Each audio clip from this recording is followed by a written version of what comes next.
നമസ്കാരം.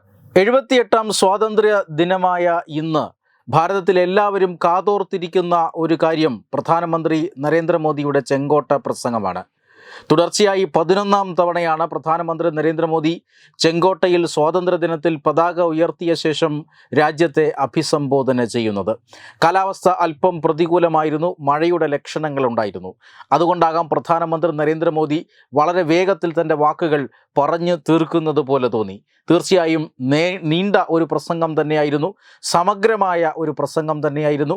ഈ പ്രസംഗത്തിൽ പക്ഷേ വളരെ വേഗതയിൽ തന്നെ ഈ പ്രസംഗങ്ങൾ പറഞ്ഞു പോയതൊരു പക്ഷേ കാലാവസ്ഥ പ്രതികൂലമായതുകൊണ്ടായിരിക്കാം. 6000-ഓളം ക്ഷണിക്കപ്പെട്ട അതിഥികൾക്ക് മുൻപിൽ കോടിക്കണക്കിന് ജനങ്ങൾ ടെലിവിഷൻ വഴി കണ്ടുകൊണ്ടിരിക്കുമ്പോൾ പ്രധാനമന്ത്രി നരേന്ദ്രമോദി അടുത്ത 5 വർഷത്തേക്ക് തൻ്റെ സർക്കാരിൻ്റെ ദിശ എങ്ങോട്ടായിരിക്കും എന്ന രീതിയിലുള്ള ഒരു പ്രഖ്യാപനമാണ് ഈ പ്രസംഗത്തിലൂടെ നടത്തിയത്. തീർച്ചയായും സ്വാതന്ത്ര്യ സമര സേനാനികളെ അനുസ്മരിച്ചുകൊണ്ടാണ് അദ്ദേഹം തുടങ്ങിയത്. സ്വാതന്ത്ര്യ സമര സേനാനികളുടെ രക്തമാണ് നമ്മുടെ സിരകളിലൂടെ ഒഴുകുന്നത് എന്ന് പറയുന്നത് കൊണ്ട് അദ്ദേഹം അർത്ഥമാക്കുന്നത് ആ ദേശീയത നമ്മൾ നമ്മുടെ ഞരമ്പുകളിൽ അണയാതെ കാത്തു സൂക്ഷിക്കണമെന്നാണ്. തീവ്ര ദേശീയത എന്ന് പലരും പലതരത്തിലുള്ള ആക്ഷേപങ്ങൾ ചൊരിഞ്ഞേക്കാം. പക്ഷേ അതൊന്നും വകവയ്ക്കാതെ സ്വാതന്ത്ര്യ സമര സേനാനികളുടെ രക്തമാണ് രാഷ്ട്രത്തിന് വേണ്ടി എന്തും ത്യജിക്കാനുള്ള ഒരു മനോഭാവം, അത് വളർത്തിയെടുക്കേണ്ടതിൻ്റെ ആവശ്യകതയാണ് അദ്ദേഹം ഊന്നി പറയുന്നത്. മാത്രമല്ല അദ്ദേഹം തൻ്റെ ഭരണ നേട്ടങ്ങൾ 10 വർഷത്തെ ഭരണ നേട്ടങ്ങൾ എണ്ണിപ്പറഞ്ഞുകൊണ്ടാണ് അദ്ദേഹത്തിൻ്റെ പ്രസംഗത്തിൻ്റെ ആദ്യ ഭാഗം പൂർത്തിയാക്കിയത്. അതായത് ബാങ്കിങ് മേഖലയെ ശക്തിപ്പെടുത്തിയതടക്കം ബാങ്കിങ് മേഖലയെ അദ്ദേഹം പാവങ്ങൾക്ക് അനുകൂലമായി ശക്തിപ്പെടുത്തി, ബാങ്കുകൾക്ക് മൂലധനം അനുവദിച്ചു. ഈ രീതിയിൽ കൂടുതൽ തുകകൾ ബാങ്കുകൾക്ക് വായ്പകൾ നൽകാനായി ബാങ്കുകളിലേക്ക്, അതായത് ക്യാഷായി പണം കൈവശം വച്ചിരുന്ന ഒരു സ്വഭാവമുള്ള ഇന്ത്യയുടെ സമ്പദ് വ്യവസ്ഥയിൽ നിന്നും നോട്ട് നിരോധനത്തിലൂടെ ഈ പണം മുഴുവൻ ബാങ്കിങ് സംവിധാനത്തിലേക്ക് കൊണ്ടുവരികയും ബാങ്കുകൾക്ക് കൂടുതൽ വായ്പകൾ നൽകാൻ ആവശ്യമായ സൗകര്യം സൃഷ്ടിക്കുകയും ചെയ്തു. അതിൻ്റെ ഫലമായി ഇന്ന് തെരുവ് കച്ചവടക്കാർക്ക് പോലും ബാങ്കിലേക്ക് കയറി ചെന്ന് കേന്ദ്ര സർക്കാരിൻ്റെ വിവിധ പദ്ധതികൾ അനുസരിച്ച് അവർക്ക് ലോണുകൾ എടുക്കാവുന്നതാണ്, വായ്പകൾ എടുക്കാവുന്നതാണ്.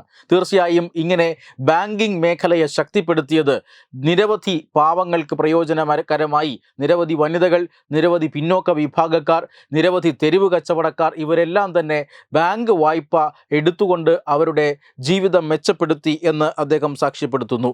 മാത്രമല്ല സ്ത്രീ ശാക്തീകരണത്തിൻ്റെ കാര്യത്തിൽ തൻ്റെ ഗവൺമെൻറ് കഴിഞ്ഞ 10 വർഷമായി ചെയ്ത കാര്യങ്ങൾ അദ്ദേഹം എടുത്തു പറയുന്നു.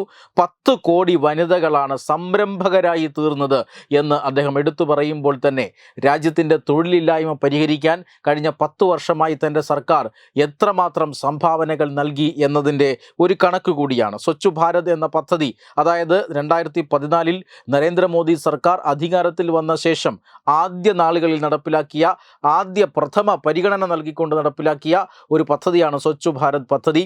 അതായത് നമ്മുടെ നാടും നഗരങ്ങളും ചീഞ്ഞു നാറാൻ പാടില്ല. ലോകത്തിൻ്റെ ശ്രദ്ധയിൽ നമ്മുടെ ഒരു വൃത്തി അല്ലെങ്കിൽ ശുചിത്വ ബോധം അതൊക്കെ പെടുത്തേണ്ടതുണ്ട്. അതുകൊണ്ട് തന്നെ ഈ പദ്ധതി വളരെ കാര്യക്ഷമമായി ഈ സർക്കാരിന് കൊണ്ടുപോകാൻ കഴിഞ്ഞു. പല സർക്കാരുകൾ, അതുപോലെ സംസ്ഥാന സർക്കാരുകളും തദ്ദേശ ഭരണകൂടങ്ങളായാലും ഇവരുടെ എല്ലാം സഹായത്തോടുകൂടി സ്വച്ഛ് ഭാരത് എന്ന പദ്ധതി വൻപിച്ച വിജയമായിരുന്നു എന്ന് അദ്ദേഹം എടുത്തു പറയുന്നു. മാത്രമല്ല ബഹിരാകാശ രംഗത്ത് തൻ്റെ സർക്കാരിൻ്റെ കാലാവധിയിൽ വളരെയധികം നേട്ടങ്ങളുണ്ടായി. ചന്ദ്രനിൽ നമ്മൾ സോഫ്റ്റ് ലാൻഡിംഗ് നടത്തി. അതുമാത്രമല്ല അടുത്ത ഏതാനും വർഷങ്ങൾക്കുള്ളിൽ തന്നെ ഇന്ത്യക്ക് സ്വന്തമായി ഒരു സ്പേസ് സ്റ്റേഷൻ ഉണ്ടാകും എന്ന് അദ്ദേഹം എടുത്തു പറയുന്നുണ്ട്. മറ്റൊരു പ്രധാനപ്പെട്ട ഭരണ നേട്ടം അദ്ദേഹം പ്രസംഗത്തിൽ പറഞ്ഞത് ഭീകരത തുടച്ചു നീക്കി എന്നുള്ളതാണ്. നമ്മുടെ രാജ്യസുരക്ഷയെ സംബന്ധിച്ചിടത്തോളം ഇസ്ലാമിക തീവ്രവാദികളുടെ ഭാഗത്തു നിന്നും കമ്മ്യൂണിസ്റ്റ് ഭീകരരുടെ ഭാഗത്തു നിന്നും ഭീഷണിയുണ്ടായിരുന്നു. രാജ്യത്തിൻ്റെ ബഹുഭൂരിപക്ഷം ജില്ലകളും കമ്മ്യൂണിസ്റ്റ് ഭീകരത ബാധിച്ച് അക്രമാസക്തമായ ജില്ലകളായിരുന്നു. മാത്രമല്ല വടക്ക് കിഴക്കൻ സംസ്ഥാനങ്ങളിൽ വലിയ രീതിയിലുള്ള അവരുടേതായ ചില ക്രമസമാധാന പ്രശ്നങ്ങൾ ഉണ്ടായിരുന്നു. അതെല്ലാം സമാധാനപരമായി പരിഹരിച്ചുകൊണ്ട് ഭീകരത രാജ്യത്ത് നിന്നും തുടച്ചു നിൽക്കാൻ സാധിച്ചു. പ്രത്യേകിച്ചും ഭരണഘടനയുടെ 370-ാം വകുപ്പ് എടുത്തു കളഞ്ഞുകൊണ്ട് കശ്മീരിൽ സമാധാന ജീവിതം കൊണ്ടുവരാൻ സാധിച്ചു. രാജ്യത്തിൻ്റെ സമ്പദ് വ്യവസ്ഥയെ ശക്തിപ്പെടുത്തി, രാജ്യത്തിൻ്റെ വിദേശ നാണ്യ ശേഖരം അത് എക്കാലത്തെയും മികച്ച റെക്കോർഡിലെത്തിച്ചു. എന്നിങ്ങനെയുള്ള വളരെ പ്രധാനപ്പെട്ട അദ്ദേഹത്തിൻ്റെ ഭരണ നേട്ടങ്ങളെല്ലാം എണ്ണി പറഞ്ഞുകൊണ്ടാണ് അദ്ദേഹത്തിൻ്റെ പ്രസംഗം തുടർന്നു കൊണ്ടുപോയത്.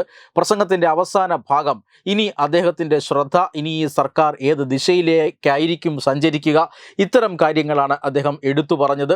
പ്രധാനമായിട്ടും ഇപ്പോൾ BJPക്ക് ഒരു കേവല ഭൂരിപക്ഷം ഇല്ലാത്ത ഒരു രാഷ്ട്രീയ അവസ്ഥയുണ്ട്. അതുകൊണ്ട് തന്നെ മുന്നണി സംവിധാനത്തിന് ഒരു വലിയ പ്രാധാന്യം ഉണ്ട്. പൊതുവെ വിലയിരുത്തപ്പെട്ടത് ഈ BJP ഇത്തവണത്തെ മൂന്നാം നരേന്ദ്രമോദി സർക്കാർ സംഘപരിവാറിൻ്റെ അജണ്ടകൾ എന്ന രീതിയിൽ രാജ്യത്ത് ചില കേന്ദ്രങ്ങൾ ചർച്ച ചെയ്യപ്പെടുന്ന ആ അജണ്ടകൾ പുറത്തെടുക്കാൻ സാധ്യതയില്ല, അത് നടപ്പിലാക്കാൻ സാധ്യതയില്ല എന്നാണ്. പക്ഷേ ഇന്നത്തെ പ്രധാനമന്ത്രി നരേന്ദ്രമോദിയുടെ ചെങ്കോട്ട പ്രസംഗം കാണിച്ചു തരുന്നത് 1ഉം 2ഉം നരേന്ദ്രമോദി സർക്കാരുകളുടെ തുടർച്ച തന്നെയായിരിക്കും മൂന്നാം നരേന്ദ്രമോദി സർക്കാരും എന്നാണ്. അദ്ദേഹം അതിൽ ഏകീകൃത സിവിൽ കോഡിനെ കുറിച്ചാണ് എടുത്തു പറഞ്ഞത്. അതായത് ഏകീകൃത സിവിൽ കോഡ് എന്ന ഒരു ആശയം അത് BJP ഏറെക്കാലമായി ഉന്നയിക്കുന്നതാണ് എങ്കിൽ കൂടി ഇന്ന് നമ്മുടെ രാഷ്ട്രത്തിൻ്റെ പൊതുസമൂഹത്തിൽ വളരെയധികം സ്വീകാര്യത ലഭിച്ച ഒരാശയമാണ്. കാരണം അത്രത്തോളം ഇതിന് പ്രചരണം നൽകാൻ BJPക്ക് സാധിച്ചിട്ടുണ്ട്. കാരണം രാജ്യത്തിൻ്റെ ഭരണഘടന തന്നെ അനുശാസിക്കുന്ന ഒരു സംവിധാനമാണ് ഈ ഏകീകൃത സിവിൽ കോഡ് എന്നത്.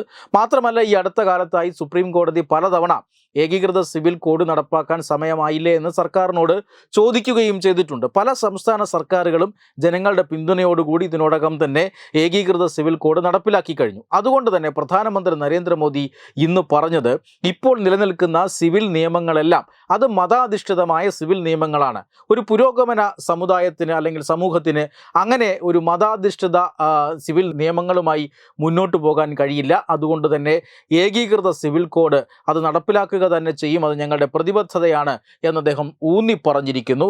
അതിൻ്റെ ഏറ്റവും പ്രധാനപ്പെട്ട സൂചന, അത് നൽകുന്ന സൂചന എന്നത് പ്രധാനമന്ത്രി നരേന്ദ്രമോദിയുടെ നേതൃത്വത്തിലുള്ള സർക്കാർ ഇത്തരം അടിസ്ഥാന ഘടകങ്ങളിൽ നിന്നും വ്യതിചലിക്കാൻ തയ്യാറല്ല മുന്നണി സർക്കാർ ആയിട്ട് കൂടി എന്നാണ് ഇത് വ്യക്തമാക്കുന്നത്. അതുകൊണ്ട് തന്നെ വിവിധ സംസ്ഥാനങ്ങളിൽ ഏകീകൃത സിവിൽ കോഡ് ഇതിനോടകം തന്നെ നടപ്പിലായിട്ടുണ്ട് എങ്കിലും എത്രയും വേഗം തന്നെ ഒരു കേന്ദ്ര നിയമം ഇക്കാര്യത്തിൽ വരാനുള്ള സാധ്യതയാണ് പ്രധാനമന്ത്രിയുടെ വാക്കുകളിൽ നിന്നും നമുക്ക് കാണാൻ സാധിക്കുന്നത്. രണ്ടാമത്തെ കാര്യം, രാജ്യവിരുദ്ധ ശക്തികളുടെ പ്രവർത്തനം സംബന്ധിച്ച അദ്ദേഹത്തിൻ്റെ ഒരു മെൻഷനാണ്. അദ്ദേഹത്തിൻ്റെ ഈ സ്വാതന്ത്ര്യദിന പ്രസംഗത്തിൽ അദ്ദേഹം എടുത്തു പറഞ്ഞിട്ടുണ്ട്. അതായത് ഈ അടുത്ത കാലത്തായി രാജ്യത്തിൻ്റെ വളർച്ചയിൽ അസൂയ പൂണ്ട ഒരു വിഭാഗം വിദേശ ശക്തികൾ ഈ രാജ്യത്തിനകത്തെ ചില രാഷ്ട്രീയ ശക്തികളുമായി കക്ഷി ചേർന്നുകൊണ്ട് ചില പ്രവർത്തനങ്ങൾ, ഈ സർക്കാരിനെ അസ്ഥിരപ്പെടുത്തുക, രാജ്യത്ത് ചില അസ്വസ്ഥതകൾ ഉണ്ടാക്കുക, ബംഗ്ലാദേശിൽ ഉണ്ടായത് മാതൃകയിലുള്ള ചില പ്രശ്നങ്ങൾ ഭാരതത്തിൽ സൃഷ്ടിക്കുക, ഇതിനൊക്കെ ശ്രമിച്ചിരുന്നതായുള്ള തെളിവുകൾ ഇപ്പോൾ ഈ അടുത്ത കാലത്താണ് പുറത്തു വരുന്നത്. ബംഗ്ലാദേശിൽ പ്രത്യേകിച്ചും ഇത്തരം സംഭവങ്ങൾ ഉണ്ടായപ്പോഴാണ് ഒരു പോസ്റ്റ്മോർട്ടം റിപ്പോർട്ടിൽ നിന്ന് നമുക്ക് മനസ്സിലാക്കാൻ സാധിക്കുന്നത് അത് ഇന്ത്യയിൽ പരീക്ഷിച്ചു പരാജയപ്പെട്ട ചില ശ്രമങ്ങളാണ് ബംഗ്ലാദേശിൽ വിജയിച്ചത്. അതുകൊണ്ട് തന്നെ ഇത്തരം ശ്രമങ്ങൾ അവർ തുടരാനുള്ള സാധ്യതയുണ്ട്. ഇത്തരം ശ്രമങ്ങൾക്കെതിരെ കർശനമായ നടപടി കൈക്കൊള്ളും. ഈ രാജ്യത്തെ 140 കോടി ജനങ്ങൾ രാജ്യത്തോടുള്ള അവരുടെ സമർപ്പണം കൊണ്ട് ഇത്തരം പ്രവർത്തനങ്ങളെ ഇല്ലാതാക്കണം എന്നാണ് പ്രധാനമന്ത്രി നരേന്ദ്രമോദി പറയുന്നത്. മൂന്നാമത്തെ അദ്ദേഹം പറഞ്ഞു വച്ച കാര്യം, ഒരു രാജ്യം ഒരു തിരഞ്ഞെടുപ്പ് എന്ന ഒരു രീതിയിലേക്ക് തന്നെ മുന്നോട്ട് പോകും എന്ന ഒരു സന്ദേശവും അദ്ദേഹം ഇതിൽ പറഞ്ഞു വെക്കുന്നുണ്ട്. അതായത് പരിഷ്കാരങ്ങളെല്ലാം ഇപ്പോഴും BJPയുടെ അല്ലെങ്കിൽ സർക്കാരിൻ്റെ നരേന്ദ്രമോദിയുടെ അജണ്ടയിലുണ്ട്. തീർച്ചയായും അത്തരം അജണ്ടകൾ വരും ദിവസങ്ങളിൽ നടപ്പിലാക്കും എന്നത് തന്നെയാണ്. ഇത്തവണ പ്രധാനമന്ത്രിയുടെ സ്വാതന്ത്ര്യദിന പ്രസംഗം കേൾക്കാൻ പ്രതിപക്ഷ നിരയും ഉണ്ടായിരുന്നു എന്നുള്ളതാണ് പ്രത്യേകത. കഴിഞ്ഞ കൊല്ലങ്ങളിൽ നിന്ന് വ്യത്യസ്തമായി രാഹുൽ ഗാന്ധി അടക്കമുള്ളവർ ഈ സ്വാതന്ത്ര്യദിന പ്രസംഗത്തിൽ പങ്കെടുത്തിരുന്നു. രാഹുൽ ഗാന്ധിയെ ഇരുത്തിക്കൊണ്ട് തന്നെ അഴിമതി വിരുദ്ധ രാഷ്ട്രീയത്തിൻ്റെ പ്രാധാന്യത്തെക്കുറിച്ചും കുടുംബാധിപത്യ വിരുദ്ധ രാഷ്ട്രീയത്തിൻ്റെ പ്രാധാന്യത്തെക്കുറിച്ചും അദ്ദേഹം എടുത്തു പറഞ്ഞത് ശ്രദ്ധേയമായി. അദ്ദേഹത്തിൻ്റെ മറ്റൊരു പ്രധാനപ്പെട്ട സങ്കല്പം അദ്ദേഹം പറഞ്ഞു, ഈ രാജ്യത്ത് കൃത്യമായ ഒരു രാഷ്ട്രീയ പരിവർത്തനം വേണമെങ്കിൽ, അതായത് ഈ രാജ്യത്തിൻ്റെ ജനാധിപത്യ സംവിധാനം കുറച്ചുകൂടി ശക്തിപ്പെടണമെങ്കിൽ ഏത് പാർട്ടിയിലേക്കോ ആയിക്കോട്ടെ 1 ലക്ഷത്തിലധികം യുവാക്കൾ രാഷ്ട്രീയത്തിലേക്ക് കടന്നു വരണം. എങ്ങനെയുള്ള യുവാക്കൾ എന്ന് ചോദിച്ചാൽ അവരുടെ മുൻഗാമികൾ ആരും തന്നെ രാഷ്ട്രീയത്തിൽ ഉള്ളവരല്ല. അതായത് കുടുംബാധിപത്യം കൊണ്ട് രാഷ്ട്രീയത്തിലേക്ക് വരുന്നവരാവരുത്. അങ്ങനെയുള്ള തീർത്തും ഫ്രഷ് ബ്ലഡ് ആയിട്ടുള്ള രാജ്യത്തിൻ്റെ ഗ്രാമാന്തരങ്ങളിൽ നിന്നും കഴിവുള്ള യുവാക്കൾ ഏതാണ്ട് 1 ലക്ഷത്തോളം പേർ രാഷ്ട്രീയത്തിലെത്തിയാൽ, അദ്ദേഹം BJPയിലെത്തുകയോ അല്ലെങ്കിൽ മറ്റേതെങ്കിലും പാർട്ടിയിലെത്തുന്നതിനെ കുറിച്ചല്ല അദ്ദേഹം പറഞ്ഞത്, രാഷ്ട്രീയത്തിലേക്ക് കടന്നു വന്നാൽ ഈ ഇന്ത്യൻ ജനാധിപത്യം ഒന്നുകൂടി പുഷ്ടിപ്പെടുമെന്നും അഴിമതിയും കുടുംബാധിപത്യം കുടുംബാധിപത്യവും ഈ രാജ്യത്ത് നിന്ന് തുടച്ചു നീക്കാൻ സാധിക്കുമെന്നും അദ്ദേഹം പറഞ്ഞു വയ്ക്കുന്നു. തീർച്ചയായും അത് സദസ്സിലുള്ള പ്രതിപക്ഷ നേതാക്കളെ ലക്ഷ്യം വെച്ചു കൊണ്ടുള്ളത് തന്നെയാണ് എന്ന കാര്യത്തിൽ തർക്കമൊന്നുമില്ല. രാഹുൽ ഗാന്ധി അടക്കമുള്ള നേതാക്കളെ ഇരുത്തിക്കൊണ്ടാണ് അദ്ദേഹം അഴിമതിക്കെതിരെയും കുടുംബാധിപത്യത്തിനെതിരെയും ആഞ്ഞടിച്ചത് എന്ന് തന്നെ പറയാം. ഒരു കാര്യം ഉറപ്പാണ്, നരേന്ദ്രമോദി ഒന്നാം നരേന്ദ്രമോദി സർക്കാരിൻ്റെയും രണ്ടാം നരേന്ദ്രമോദി സർക്കാരിൻ്റെയും പ്രഖ്യാപിത ലക്ഷ്യങ്ങളിൽ നിന്നും നയങ്ങളിൽ നിന്നും വ്യതിചലിക്കുന്നില്ല. കൂടുതൽ പരിഷ്കാരങ്ങളിലേക്ക് പോകും എന്നാണ് പ്രധാനമന്ത്രിയുടെ പ്രസംഗം, അതായത് സ്വാതന്ത്ര്യ ദിനത്തോടനുബന്ധിച്ച് നടത്തുന്ന പ്രസംഗം സൂചിപ്പിക്കുന്നത്.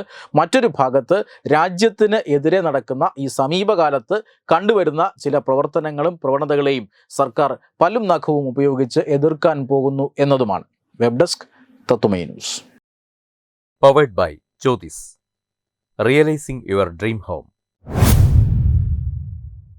Our ongoing luxury apartments projects are Crown near Karivattam, The Square near UST Global, White Manor near Aattugal Ambalathara, and Evergreens Luxury Villas near Tirumala. Call 90482 55599. Jyotis Building Promoters Private Limited, Thiruvananthapuram.